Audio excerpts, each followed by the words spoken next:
కార్యకర్తలకి ఇప్పుడు మళ్ళీ వేరే మీటింగ్ ఒకటి ఏర్పాటు చేయబడుతుంది. రెండవది మీరు గమనించండి, నేను ఇవాళ ఎలాగో ఇప్పటివరకు కార్యక్రమంలోకి వెంకటాచలంలో జరుగుతున్నటువంటి సేవల్ని, పౌరాణికమైన విషయాన్ని, రేపు జరగబోతున్న సేవని అనుసంధానం చేశాను. మీరు ఇక్కడ ఒక విషయాన్ని గమనించవలసి ఉంటుంది. స్వామిని నిద్ర లేపేటప్పుడు మనం సుప్రభాతం చెప్తాం. సుప్రభాతం చెప్పేటప్పుడు ఒక మాట చెప్తారు ఆయనకు ఆ శ్లోకాలు. యోషా గణీన వరదగ్ని విమధ్యమాని ఘోషాలయీషుత దిమంధన తీవ్ర ఘోషాః రోషాత్ కలింబి దదతే కకుభశ్చ కుంభాః శ్రీ వెంకటాచలపతే తవ సుప్రభాతం అంటారు. ఎందుకు ఆ మాట అంటారో తెలుసా అండి? వెంకటేశ్వర స్వామి వారు అవతారాన్ని స్వీకరించినప్పుడు ఒక గమ్మత్తు. మిగిలినటువంటి అవతారాలు ఏ అవతారం స్వీకరించినా ఆ ఒక్క స్వామి, ఆ శ్రీమన్నారాయణుడే అనేక అవతారాలు స్వీకరించాడు. ఏది స్వీకరించినా రాక్షస సంహారం చేయడం, భక్తులను ఉద్ధరించడం. కాబట్టి ఒక రూపాన్ని స్వీకరించడం ఉంటుంది.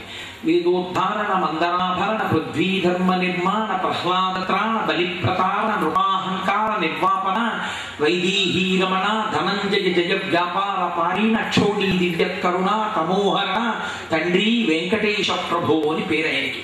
దశావతారాలు ఆయనవి. అటువంటి స్వామి వెంకటేశ్వరుడిగా వచ్చేటప్పుడు మాత్రం ఒక ఆశ్చర్యం చేశాడు. వెంకటేశ్వరుడిగా వచ్చేటప్పుడు స్వామి నువ్వు కలియుగం కదా, నువ్వు రా అని ఎవరైనా అడిగారా? ఆయన్ని ఎవ్వరూ అడిగారు. మరి ఎందుకు వచ్చాడు ఆయన? ఇదే అందుకే వెంకటేశ సమోదేవో నభూతో న భవిష్యతి. వెంకటేశ్వర స్వామి వారి యొక్క గొప్పతనం ఏమిటో తెలుసానే? వెంకటేశ్వర స్వామి వారి యొక్క మూర్తి ఉంటుంది. 8 అడుగుల పైచిలకు ఎత్తు కలిగినటువంటి మూర్తి వెంకటాచలంలో. అది దాని గురించి వరాహ పురాణంలో ఒక మాట అంటారు. నకృతం దేవసంఘైశ్చ నకృతం విశ్వకర్మణ. అది ఇచ్ఛారూపం విరాజిత స్వేచ్ఛయా క్రీడతి తత్ర. ఆ స్వరూపం నకృతం విశ్వకర్మణ నకృతం దేవసంఘైశ్చ. దాన్ని దేవతలెవ్వరూ తయారు చేయలేదు, దాన్ని విశ్వకర్మ తయారు చేయలేదు. స్వామి తనంత తానుగా రూపాన్ని పొంది అది కేవలముగా ఏదో ఒక సాలగ్రామంతో చేయబడినటువంటి శిల అని మీరు అనుకుంటే పొరపాటు. నేను ఈ మాట ఎందుకు అంటున్నానంటే, వెంకటేశ్వర స్వామి వారు చాలా కాలం వరకు మాట్లాడారు. మీరు వెంకటాచల వైభవ ప్రసంగాల్లో వినుంటారు. తొండమాన్ చక్రవర్తి మీద కోపం వచ్చిన తర్వాత ఆయన మాట్లాడటం మానేశారు. మీకు ఇప్పటికీ నేను ఒక యథార్థం చెప్తాను. మీరు నా యందు ప్రీతితో, నా యందు విశ్వాసంతో ఈ మాట వినండి. మీరు ఇక్కడ కూర్చొని భక్తితో ఒక్కసారి స్వామిని స్మరించినా సరే అది ఆయనకు అందిపోతుంది. మీరు ఇక్కడ కూర్చొని స్వామి పట్ల అధిక్షేపించి ఒక మాట అనండి, ఆయనకు అందిపోతుంది. నేను మీకు దీని గురించి ఎందుకు చెప్తున్నానంటే, మీకు నేను ఒక ఉదాహరణ చెప్తాను. ఇది నేను చెప్పకూడదు అనుకుంటుంటాను, కానీ ఇది రెండో మాట చెప్పవలసి వచ్చింది సభలో. ఒకసారి నేను వెంకటాచలం వెళ్ళాను. నాకు అర్చనానంతర దర్శనం టికెట్ ఏదో ఒక టికెట్ ఉంది. ఆ దర్శనం చేసుకుని బయటకు వచ్చేసాను.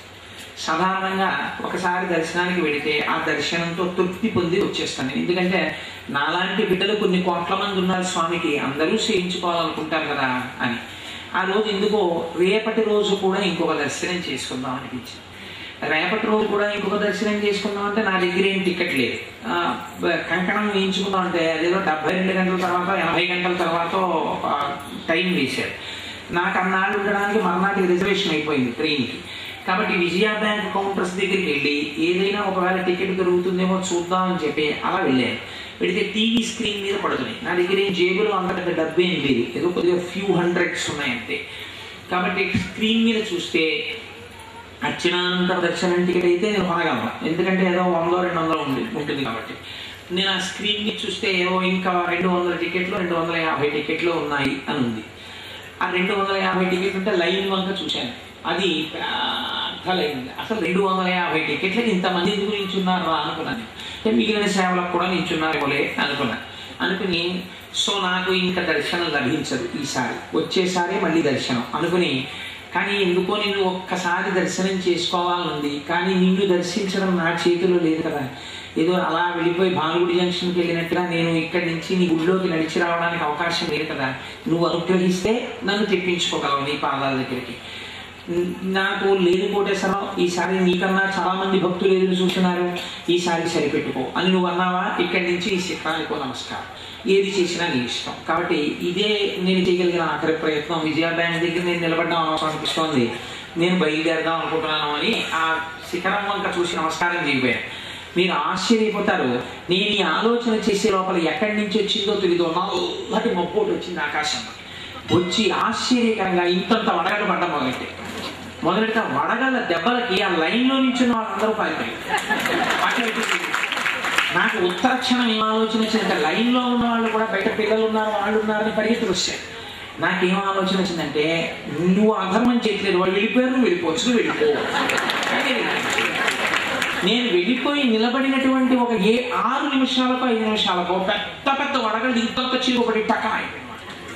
వీళ్ళందరూ వచ్చి లైన్లో నిల్చున్నారు, నేను వచ్చి నిల్చున్నాను, నాకు దొరికేస్తాను. నేను దర్శనానికి వెళ్ళిపోయాను.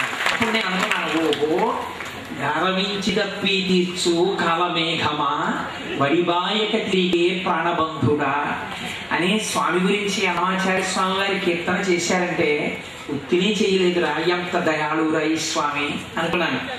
ఒకనొకనాడు నేను నా వివాహమైన కొత్తల్లో వెంకటాచలం వెళ్ళి నిలబడితే ఈ శంఖ చక్రాలు వేసుకున్నటువంటి టేపులు వెళ్ళిపోతున్నట్టున్నాయి.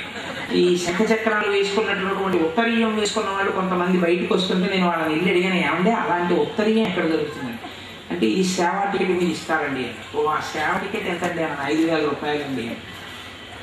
ఆ రోజుల్లో అంటే ఈశ్వరుడు ఇప్పుడు నాకు ఏదో కొంత శక్తిని ఇచ్చాడని కూడా పెద్ద బెంగలేదు. ఆ రోజుల్లో నేను 5,000 రూపాయలంత టక్కన కట్టగలిగినంత ఆర్థిక స్తోమత ఉన్నవాళ్ళని ఏం కాదు. కాబట్టి అయ్యో బాబోయ్ 5,000 రూపాయలు పెట్టి సేవ చేసుకోవడం ఏమి భాగ్యం వీళ్ళది అనుకుని, ఈశ్వర నా జీవితంలో నేను ఎప్పుడైనా అలాంటి సేవ చేయగలనా అనుకున్నాను. మీరు ఆశ్చర్యపోతారు చెప్తే, ఆ తర్వాత ఈశ్వరుడు ఎలా చేయించాడో నాకు తెలియదు. వెంకటాచలంలో వస్త్రాలంకార సేవ తప్ప నేను చేసే సేవ లేదు. సమస్త సేవలు ఎన్ని మాటలు చేయించేశాడు స్వామి. నన్ను చాలా మంది మీరు అప్లికేషన్ పెట్టండి, మిమ్మల్ని వెంకటాచలం వాళ్ళు పిలుస్తారు ఉపన్యాసాలకి అంటుండేవారు. నేను ఒక నవ్వు అక్కడ నిలబడి, నన్ను ఈశ్వరుడు ఎప్పుడైనా నా చేత చెప్పించుకోవాలి అని అనుకుంటే వాడు నన్ను పిలుస్తాడు అని అనుకుంటుండేవాడిని. ఒకసారి అనుకోకుండా మా ఆఫీస్కి ఫోన్ వచ్చింది, కోటేశ్వరరావు అంటే ఎవరంటే ఒకసారి తిరుమల వాళ్ళు మాట్లాడాలనుకుంటున్నారు. బ్రహ్మోత్సవాల్లో ఎగ్జిక్యూటివ్ ఆఫీసర్ గారి ప్రొసీడింగ్స్ మీద దేవస్థానం అతిథిగా ఆహ్వానించి బ్రహ్మోత్సవాల్లో చక్ర స్నానం నాడు ఆస్థాన మంటపంలో స్వామి నా చేత ప్రసంగం చేయించారు. నా స్వకర్ష కోసం చెప్పుకుంటున్నానని మీరు అనుకుంటే పొరపాటు. నేను అలా ఎన్నడూ చెప్పుకోలేదు. నేను స్వామి దాసానదాసుని, వాడి కింకరుణ్ణి. నేను ఎందుకు చెప్తున్నానంటే, వాడి ఎందు ఉన్న పూని గొప్పది. మీరు వాడు ఉన్నాడు అని మీరు నమ్మారనుకోండి, వాడు ఏదైనా చేస్తారు. అలాగే మీరు అధిక్షేపించారనుకోండి, చిన్న మాట మీరు కినుకతో ఏదైనా అన్నారనుకోండి, వాడు మీ స్థానాన్ని కూడా మీకు చూపిస్తారు. కాబట్టి వెంకటేశ్వరుడితో పరాచికం మంచిది. కాబట్టి దయచేసి ఇక్కడికి వచ్చిన వాళ్ళు ఎవ్వరూ కూడా చాలా లూజ్ టాక్ అంటారే, ఏదో తక్కువ చేసి మాట్లాడడం కానీ, దాని గురించి వేరొక రకమైన ప్రస్తావన చేయడం కానీ అటువంటి పనులు చేయకండి. ఉన్నంతసేపు చక్కగా గోవిందనామం చేసుకుందాం. మనం ప్రీతితో హాయిగా మనం ఇక్కడ కూర్చుంటే వాళ్ళు ఎంతో భక్తి శ్రద్ధలతో నిజంగా వెంకటాచలం నుంచి మన కోసమని స్వామి తన యొక్క సేవా నిష్ఠా తత్పరుల్ని మన కోసమని పంపించాడు. ఆచార్యముఖేనా వాళ్ళన్నీ చేస్తారు చక్కగా సేవలన్నీ. మనం పరమ సంతోషంగా కూర్చొని చేద్దాం. యథార్థమునకు జగ్గంపేటలో ప్రతిష్ఠ ఉంది ఆ బృందానికి. అయినా సరే మా కాకినాడ పట్టణానికి మీ వైఖానస బృందం వచ్చి ఇంత మంచి కార్యక్రమం చేయాలంటే వాళ్ళు అన్ని కార్యక్రమాలు పక్కన పెట్టుకుని దీక్ష తీసుకుని కార్యక్రమం చేయడం కోసమని బయలుదేరి వచ్చారు. మనం చెయ్యవలసింది పూనికతో భక్తితో వచ్చి నిలబడితే చాలు. వెంకటేశ్వరుడు అవతారమూర్తిగా రావడమే కారుణ్యం. ఎందుకో తెలుసండి, ఆయన ఎవరు ప్రార్థన చేయలేదు, నువ్వు రా అని అడగలేదు. ఆయన రావడం కోసం, లక్ష్మిని మనకి ఇప్పించడం కోసం ఎంత జగన్నాటకం ఆడించాడు. ఆ రోజున భృగు మహర్షి వచ్చి తన వక్షస్థలం మీద తంతే సత్వగుణం ఉన్నవాడని నిరూపించడం కోసమని కిమర్థం తాడితం అని వజ్రాధృతరం విద్ధి శరీరం ద్విజోత్తమ, అయ్యో వజ్రం కన్నా కఠినంగా ఉంటుంది ఆ శరీరం, ఎందుకు తన్నావు అని ఆ భృగు అరికాలులో ఉన్న కంటిని నొక్కేసి తన వక్షస్థలం మీద భృగువు తన్నాడు. కాబట్టి అది లక్ష్మీదేవి యొక్క నివాస స్థానం కనుక అమ్మవారు కోపం వచ్చి వైకుంఠాన్ని విడిచిపెట్టి వెళ్ళిపోయినట్టుగా నాటకం ఆడించి అమ్మవారిని కొల్హాపురం తీసుకొచ్చి మన కోసమని మహానుభావుడు బయలుదేరి వచ్చి 7 కొండల మీద నివాసమై ఉన్నాడు. స్వామి ఎప్పుడు నిద్రపోతాడో తెలియదు, ఎప్పుడు లేస్తాడో తెలియదు. రోజుకి 24 గంటలుంటే మహానుభావుడు 20 గంటల సేపు ఈ కాలు ఇలా ఈ కాలు ఇలా కూడా అన్నాడు. అలాగే నిలబడిపోయాడు. అయ్యో ఎక్కడెక్కడి నుంచి వస్తున్నారో, ఎంత ఆర్తితో వస్తున్నారో, నన్ను చూడాలని వస్తున్నారని స్వామి అలా నిలబడ్డాడు. నేను ఈ మాట ఎందుకు అంటున్నానంటే బాగా జ్ఞాపకం పెట్టుకోండి, అది శిలామూర్తి కాదు, అది సాక్షాత్ వెంకటేశ్వరుడు. ఎన్ని సందర్భాలలో మాట్లాడారు వెంకటాచలంలో, 100 మాటలు స్వామి తన యొక్క అస్తిత్వాన్ని, స్వామి తాను ఉన్నానన్న సత్యాన్ని రుజువు చేసి చూపించారు. మీ అందరూ చదివి ఉంటారు, అహంకర్త హరిహికర్త అని పివిఆర్కే ప్రసాద్ గారు మహానుభావుడు పుస్తకం రాస్తున్నారు. ఆయన వరుణయాగం చేసి వెంకటాచలంలో వర్షాలు లేకపోతే యాగం అంతా అయిపోయిన తర్వాత ఉత్సవమూర్తుల్ని తీసుకుని వెళ్ళిపోతుంటే గొడుగులు కూడా తీసుకురాలేదు ఆ రోజున ఆలయంలోకి తీసుకు. ఈశ్వర, ఇది నన్నన్నమాట కాదు, నువ్వు ఉన్నావని నువ్వు నిరూపించుకో, నీ శ్వాస అయిన వేదానికి గౌరవం ఉందని నువ్వు నిరూపించుకో, నీ యాగానికి ఫలితం ఉందని నువ్వు నిరూపించుకో, నేను నీ భృత్యుణ్ణి, నన్ను అన్నమాట నిన్నన్నమాట అని ప్రసాద్ గారు తల వంచుకొని నడిచి వెళ్ళిపోతుంటే ఒకే ఒక నిమిషంలో ఆకాశం కారుమబ్బులు కమ్మి పూర్ణ వర్షం ప్రారంభమైపోతుంటే పరుగుల శ్రీవారి ఆలయంలోకి వెళ్ళి గొడుగులు తీర్చిపట్టారు. ఆ రోజు సాయంకాలం ప్రారంభమైనటువంటి వాన మరునాడు ఉదయం ఎగ్జిక్యూటివ్ ఆఫీసర్ గారు ఆనంద నిలయంలో సేవల కోసమని వెడితే పాపనాశనం డ్యాము అపురూపమైన రీతిలో వాటర్ లెవెల్ పెరిగిపోయిందని చెప్పేసి పివిఆర్కే ప్రసాద్ గారు చెప్తే వెంకటేశ్వరుడి వంకటికి ఈశ్వర నీ అనుగ్రహానికి కృతజ్ఞుణ్ణి, ఇక ఆపు వరదలు రాకుండా అంటే వర్షాలు. వెంకటేశ్వరుడు ఉన్నాడా లేడా? ఉన్నాడు మన స్వామి. లేకపోతే పిచ్చి వాళ్ళే తిరుగుతున్నారండి వాళ్ళ వెంకటాచలం చుట్టూ. రాత్రనక పగలనక మానవీధుల్లో ఎంతమంది ప్రదక్షిణాలు చేస్తున్నారు, ఎంతమంది. నేను ఒకనాడు కొండెక్కుతుంటే 90 సంవత్సరాల వృద్ధుడు కొండెక్కుతున్నాడు, గోవింద గోవింద అంటుంటే డొక్కలు ఊగిపోతున్నాయి. అహంకారం. నేను ఆ గట్టు మీద కూర్చుని ఆ వస్తున్న వృద్ధుణ్ణి చూసి అన్నాను, అయా 90 ఏళ్ళు వచ్చేసాయి, ఇప్పుడు కొండ ఎక్కాలని నిర్ణయం తీసుకోవడం ఏమి, ఎందుకంత ఆయాసపడిపోతూ కొండ ఎక్కడం, బస్సులో వెళ్ళొచ్చు కదండి అన్నాడు. అంటే ఆయన నా ఒక్క చూసి అన్నాడు, బాబు నీ వయస్సు నా వయస్సులో సగం కూడా లేదురా, నేను ఈ కొండ ఎప్పటి నుంచి ఎక్కుతున్నానో తెలుసా? ఇంత వాడప్పటి నుంచి ఎక్కుతున్నాను. నేనెక్కడ ఎక్కిస్తున్నా వాడు వాడిని అడుగు తీసి అడుగేస్తే వాడి పేరు చెప్పి ఎక్కుతా, వాడు ఎక్కిస్తాడని. నీకు ఆశ్చర్యం చెప్పండి, నేను ఎక్కలేకపోయాను. నేను కింద కూర్చుని చూస్తూనే ఉన్నాను, గోవింద గోవింద గోవింద, అడుగు తీసి అడుగేస్తే గోవింద అంటూ ఎక్కేశాడు. ఎంతమంది తల్లుల మాంగళ్యం కాపాడాడో మహానుభావుడికి తీసేసి నిలువు దోపిడీ ఇచ్చేస్తాడు. ఏ తల్లికి అమ్మ అని అనిపించుకోవడానికి జీవితంలో అదృష్టం లేకపోతే కడుపు పండేటట్టు చేశాడో పిల్లల్ని తెచ్చి తులాభారాలు వేస్తుంటారు. ఏ బిడ్డడికి ప్రమాదం వస్తే బిడ్డని రక్షించాడో ఆ మానవీధుల్లో పొర్లు దండాలు పెడుతుంటారు. తెల్లవారుజామున వెంకటాచలంలో నిజమైన భక్తిని మీరు చూడాలంటే ఒక్కొక్కసారి కళ్ళు చెమ్మగిల్లుతాయి. ఇది కదా మన దేశానికి మన మతానికి ఉన్న ఆస్తిక్యం. తెల్లవారుజామున 1 గంటకి లేచి స్వామి పుష్కరిణిలో స్నానం చేసి మాఘమాసంలో గడగడ గడగడలాడించేస్తూ ఊచకోత కోసేస్తున్న చలిలో ఒంటి మీద తడి బట్టలతో గడగడ గడగడ గడగడలాడుతూ గోవింద గోవింద గోవింద గోవింద అంటూ ఆ క్యూలో నిల్చుంటారు. సుప్రభాతం వాళ్ళని లోపల కదలగానే వీళ్ళని విడిచిపెడితే ఆ తడి బట్టలతో ఒళ్ళంతా కొయ్యబారిపోయిన శరీరంతో ఆనంద నిలయానికి ప్రదక్షిణం చేసి పొర్లు దండాలు పెట్టి ఒళ్ళు కొట్టుకుపోయి ఒక పటకెళ్ళిపోతుంటే అక్కడ వాళ్ళు వచ్చి సర్దుతూ ఉంటే పొర్లు దండాలు పెట్టి ఒకసారి చూసి నేను అనుకున్నాను, ఒక్కసారి వెంకటేశ్వరుడి ఆనంద నిలయం చుట్టూ అలా దొల్లకపోతే ఈ శరీరం పొందినందుకు నాకున్న భాగ్యం ఏమిటి, ఇంకా నేను దొరలవలసింది అని. ఆశ్చర్యం ఏంటో తెలుసా అండి, ఆ రోజుల్లో మా పెనమామ గారు ఉండేవారు విశాఖపట్నంలో, ఇప్పటికీ ఉన్నారు మహానుభావుడు. మేము తరచూ వెళ్ళేవాళ్ళం విశాఖపట్నం. మరి ఒంట్లో బాగోలేదు, ఈ వాజ్ సఫరింగ్ ఫ్రమ్ బ్రాంకిటిస్, ముక్కులా కారిపోతాను. ఆయన చూసి పీకి వెళ్ళినవారు. నేను వస్తానయా కోటేశ్వరరావు అన్నారు. ఇప్పుడది మాఘమాసం, ఒళ్ళు తడి ఇలా చలిగాలి ఊచకోత కోసేస్తాం. పొర్లు దండాలు పెట్టి స్వామి దర్శనం చేసుకుని బయటికి వచ్చాం. ఆశ్చర్యం ఏంటో తెలుసా అండి, కించిత్ జ్వరం రాలేదు, ఆయన పడిషన్ తగ్గిపోయింది. ఎంతంత పిల్లలండి, ఇంతంత పసిపిల్లలు తలనీలాలు ఇచ్చేసి ఆ గుండెకి గంధం రాసేసి ఆ షెడ్లలో పడుకుంటారు. వాళ్ళకి రూములు కూడా ఉండవు, ట్రంకు పెట్టి తల మీద పెట్టుకుంటారు. ఆ పిల్లాన్ని ఒళ్ళో ఎత్తుకుంటారు. ఆడవాళ్ళు కూడా తలనీలాలు ఇచ్చేస్తారు. రోజులకి రోజులు వైకుంఠంలో ఉండిపోతారు. ఉండిపోయి ఆ లోపలికి వెళుతున్నప్పుడు పరిగెడుతూ స్వామి కోసమని గోవిందా గోవిందా గోవిందా గోవిందా అంటూ ఆ జోదలు పెడుతూ ఆ పిల్లల్ని తీసుకెళ్లి దర్శనం చేసుకుని ఒక్క లడ్డు ఇస్తే ఆ లడ్డూ ప్రసాదాన్ని కళ్ళకద్దుకుని దాచుకుని ప్యాసింజర్ ఎక్కి నిద్ర లేకుండా ఇంటికి వచ్చి స్నానం చేసి మళ్ళీ పూజ చేసుకుని 10 మందికి ఆ ప్రసాదం పంచి ఇంత బూంది నోట్లో వేసుకుని నా స్వామి దర్శనం అయిపోయిందని పొంగిపోతారు. ఆంధ్రదేశంలో పుట్టిన బిడ్డలకి తలనీలాలు వెంకటాచలంలో ఎవరు ఉంటారండి? అంతటి వాడు నా స్వామి. ఎంతమందిని ఉద్ధరించాడో, ఎంతమంది కోరికలు తీర్చాడో, ఎంతమంది పట్ల తన వాత్సల్యాన్ని ప్రదర్శించాడో, ఆయన కారుణ్యానికి హద్దు లేదు అని నిరూపించడానికి ఇవాళ వెంకటేశ్వర స్వామి వారి యొక్క చరిత్రలో కొత్త కాగితాన్ని తొడుగుతోంది కాకినాడ. స్వామి ఏమిటి, వెంకటాచలం ఏమిటి, సన్నిధి గోళ్ళు ఏమిటి, స్వాములు ఏమిటి, వైఖానసుల బృందాలు ఏమిటి, ఇంతమంది భక్తులు ఏమిటి, విశ్వకర్మ పూని గోపాలకృష్ణ గారితో ఇన్ని ఏర్పాట్లు చేయించడం ఏమిటి, ప్రసాద్ బాబు గారు, గోపాలకృష్ణ గారు. నేను ఒక రోజు ఇక్కడికి వచ్చి యథార్థంగా కూర్చొని సుప్రభాత దర్శనం అయిపోయిన తర్వాత స్వామి పడుతున్న మంచాన్ని పట్టుకెడుతుంటే ఏమి మంచమా, ఏం అదృష్టమే, ఉభయనాంచాలతో నా స్వామి నీ మీద పవళించాడా, ఈ శేషుడితో సమానం కదండి ఆ మంచం, అలా మంచం చేయిస్తే నిజంగా ఎంత బాగుంటుందోనండి అన్నాను. ఇలా అన్న మరుక్షణం మా చలపతిరావు గారికి అవగవా వచ్చి కోటేశ్వర మనసన్నాడండి, అంతే చేయించేశారు. ఇలా అనడం మేము వచ్చేసాయి.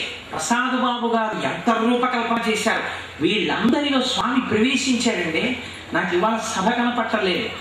కొన్ని వేల మందిలో ఊర్ధ్వగుండ్రాలు పెట్టుకుని స్వామి కనపడుతున్నాడు. ఇదంతా ఇటుపక్కంతా నా తల్లి లక్ష్మీదేవి కనపడుతోంది. అందుకని ఈ సభ అంతా శ్రీమన్నారాయణ స్వరూపమై ఉంది. కాకినాడ పట్టణంలో 7 రోజుల పాటు జరుగుతున్నటువంటి ఈ సేవల యొక్క విశేషం వెంకటాచలం వరకు వెళ్ళాలి. ఏమాశ్చర్యం, ఎంత గొప్పగా చేస్తున్నారు వాళ్ళు భక్తి ప్రపత్తులతో. పట్టణాలు తెల్లబోవాలి. ఇవాళ కాకినాడ పట్టణంలో జరుగుతున్న ఈ సేవల్ని చూడడానికి అనేక ఊళ్ళ నుంచి వచ్చారు. విశాఖ నుంచి మా రామాచార్య గారు వచ్చారు, శ్రీకాకుళం నుంచి మా బావగారు వచ్చారు. ఎందరో వచ్చి చూస్తున్నారు ఈ కార్యక్రమాన్ని. విదేశాల నుంచి ఈ కార్యక్రమాలను వీడియో తీసి మాకు క్యాసెట్లు పంపించండి ఎన్ని ఫోన్లు చేశారు. మనం అదృష్టవంతులం, కాకినాడలో ఉన్నాం. మనం చేయవలసింది తెల్లవారకట్ట లేచి స్నానం చేసి వస్తే చాలు. రేపటి నుంచి మనం ఈ వైభవాన్ని అంతటిని చూడగలం. కష్టపడి చేయడానికి కార్యకర్తలు ఉన్నారు, మనం అనుభవించడానికి సిద్ధపడితే చాలు. మళ్ళీ వెళ్ళిపోయాను ఎక్కడికో. ఒక్క మాట చెప్తాం అనుకున్నాను, సుప్రభాతంలో నుంచి వస్తున్నాను, మళ్ళీ ఇటు వెళ్ళిపోతాను. యోషాగణేన వరదగ్ని విమధ్యమానే ఘోషాలయేషు నది మంథనతి ప్రఘోషాః అంటారు. స్వామి ఎంతటి కారుణ్యమూర్తి అంటే, స్వామి నువ్వు వెంకటేశ్వరుడిగా రా అని ఎవరం లేదు. వెంకటేశ్వరుడిగా రావడం ఎందుకండి అంటే, కలియుగంలో ఎవడైనా ఇలా భగవంతుడి వైపుకి తిరుగుతాడేమో వాడి ప్రతిబంధకం సృష్టిద్దాం, వాడిని భ్రష్టుణ్ణి చేసేద్దాం, వేద విరుద్ధమైన మార్గం వైపుకి ప్రజల్ని నడిపిద్దామని కలిపురుషుడు 1000 కళ్ళతో ఎదురు చూస్తుంటాడు. అంత 1000 కళ్ళతో ఎదురు చూసి ప్రజల చేత పాపం చేయించడానికి కలిపురుషుడు ఉంటే, మీరు ఏమీ చెయ్యక్కర్లేదు, నా కొండకి రండి, నా నామం పలకండి, మీకు నెప్పి లేకుండా మీ కేశముల యొక్క మొదళ్ళని ఆశ్రయించి ఉన్నటువంటి మీ పాపరాశిని వెంట్రుకల రూపంలో నీ తీసేస్తానని కేశఖండల రూపంలో, కళ్యాణ కట్టలో, తలనీలాల రూపంలో పాపరాశిని స్వామి తొలగించి మనకి అభ్యున్నతి ఇస్తున్నాడు. వేం అంటే పాపం, కట అంటే తొలగించుట.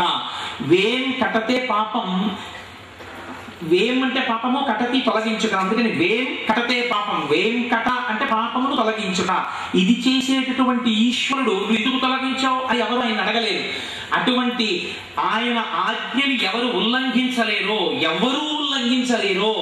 అంతటి సామ్రాట్ అయినటువంటి ఆ స్వామి వెంకటేశ్వరుడిగా వచ్చి మీరు భక్తితో ఒక తృణాన్ని తీసుకెళ్లి హుండీలో వేస్తే చాలు, పొంగిపోయి దాన్ని అడ్డు పెట్టి మిమ్మల్ని ఉద్ధరించడానికి స్వామి సిద్ధంగా ఉంటాడు. రేపటి రోజున చూద్దురు కానీ ఎంత చిన్ని నైవేద్యాలు పొంగిపోతాడండి. వెంకటేశ్వర స్వామి వారి ప్రధాన నైవేద్యం ఏమిటో తెలుసండి? ఓడు. ఆయనకి ఇంకొక నైవేద్యం లేదు. ఒకనాడు కుమ్మరివాడు సంకటి పెట్టాడని ప్రీతితోటి ఇప్పటికీ కూడా ఒక కొత్త కుండ తీసుకొచ్చి పగలకొట్టి మహానైవేద్య సమయంలో ఆ కుండ పెంకులో అన్నం పెట్టి స్వామికి కులశేఖరాల వారు పడి దాటించి లోపలికి తీసుకెళ్తారు. ఆనాటి నుంచి ఈనాటి వరకు అందరూ తలుచుకోవడానికి వీలుగా మహానైవేద్య సమయంలో కుండ పెంకులో అన్నం తింటాడు స్వామి. ఎంతటి కారుణ్యమూర్తితో చూడండి. అంత వైభవం ఉన్నవాడు. ఆయన తీసుకునేది అంత విరాడంబరంగా ఉంటుంది. భక్తికి లొంగిపోతాడు. అందుకే ఆయనకి కంసాన్ని తోమి మళ్ళీ పెట్టి అన్నం పెట్టడం ఉండదు. తోమని పళ్ళాల వాడి వెంకటేశుడే వేడు కొందామా, వెంకటగిరి వెంకటేశ్వరుని వేడు కొందామా అంటారు అన్నమాచార్యుల వారు. కాబట్టి తోమని పళ్ళాల వాడు ఏ రోజు కుండ పెంకు ఆ రోజే సిద్ధం చేస్తారు. గోపాలకృష్ణారు ఒకటి రాసుకోవాలి. కాబట్టి ఆయన కొలువు పంచాంగం జరిగినప్పుడు మీరు రేపు చూస్తున్నారు కానీ చాలా ఆశ్చర్యంగా ఉంటాయి. రేపు మీరు ఇవన్నీ చూస్తూ మనందరం మురిసిపోదాం. స్వామికి కొలువు చెయ్యగానే చక్కగా కాస్త చిమ్మిలి తయారు చేసి అక్కడ పెడతారు. పెట్టి ఆ చిమ్మిలి నైవేద్యం పెడతారు. ఆ చిమ్మిలి నోట్లో స్వామి స్వీకరిస్తారు. అందుకని రేపటి రోజు బ్రహ్మతీర్థం ఇస్తారు. ఎంతటి కారుణ్యమూర్తి! ఆనాడు కృష్ణమూర్తిగా వచ్చాడు. పద్మావతీదేవి చెలికెత్తెలు తన రాళ్ల పెట్టి కొడితే చెప్పుకున్నాడు. ఏమని చెప్పుకున్నాడో తెలుసా అండి? జనకో వసుదేవశ్చ దేవకీ జననీ మమ అగ్రజ శ్వేతకేశశ్చ సుభద్రా భగినీ మమ అన్నాడు. తానెవరో చెప్పినప్పుడు వెంకటేశ్వరుడు నేను వెంకటేశ్వరుడు అని చెప్పలేదు, నేను కృష్ణుణ్ణి చెప్పుకున్నాడు. నా తండ్రి గారు వసుదేవుడు, నా తల్లి దేవకీదేవి, నేను నా అన్నగారు బలరాముడు, నా చెల్లెలు సుభద్ర, నేను కృష్ణ పరమాత్మని ఏం చెప్పుకున్నాడు. చిత్రం ఏంటంటే ఇలా భాగవతం పూర్తవగానే ఆ కృష్ణ పరమాత్మే వెంకటేశ్వరుడిగా వచ్చేసాడు. నేను భాగవతం ఉపన్యాసాలు పూర్తి చేస్తున్న రోజున కృష్ణ పరమాత్మ అవతారం గురించి చెప్తే ఇక్కడ చాలా మంది తల్లులు బెంగపెట్టేసుకున్నారు. బెంగపెట్టేసుకుని ఏమిటంటే అదోలా ఉంది, భాగవతం ఉపన్యాసాలు అయిపోయాయండి, కృష్ణ పరమాత్మ ఇవన్నీ కృష్ణ పరమాత్మ అవతారం మళ్ళీ శ్రీమన్నారాయణలోకి ఐక్యమైపోయిందని తెలుసుకుంటే గుండె బరువెక్కిపోతుందండి అన్నారు. ఎవరి కడుపులో ఆతృత వినపడిందో నేను వెంకటేశ్వరుడిగా ఉన్నాను కదా అని వచ్చేసాడు. కాబట్టి మనం సంతోషంగా రేపటి ఆ విషయాన్ని అనుభవిద్దాం. స్వామి, మా కోసమని ఇంత కష్టపడి వచ్చావా తండ్రి? రేపటి నుంచి 7 రోజులు మా కోసం ఇంత కారుణ్యమూర్తివై మా అందరి సేవలు స్వీకరిస్తున్నావా అని మనం పరమ సంతోషంగా ఒక్క 11-12 మాటలు ఈ 7 రోజులు ప్రసంగాలు చేస్తాను కనుక మళ్ళీ స్వామివారి యొక్క అనుగ్రహాన్ని ఆయా సేవల వైశిష్ట్యాన్ని మీకు వివరణ చేసేటప్పుడు అనుసంధానం చేస్తుంటాను. రేపు తెల్లవారకట బయలుదేరి వచ్చేయాలి కనుక కొంచెం తొందరగా వదిలేస్తే మీరు కొంచెం ఎక్కువ నిద్రపోయి వచ్చేయగలుగుతారు. అందులో మనం గోవిందనామాన్ని అనుసంధానం చేసుకుని బయలుదేరదాన్ని చక్కగా అందరూ గొంతెత్తి మన కోసమని వచ్చినటువంటి స్వామి మనం అందరం చెప్పిన నామానికి ఆయన ప్రీతి పొంది పొంగిపోతాడు. ఎంత సంతోషంగా చెప్తున్నారా వీళ్ళందరూ అని. అందుకని అందరూ చక్కగా పలకండి. గోవింద అన్నది నేను ఒకటో అంటుంటాను, మీరు గోవింద అనండి.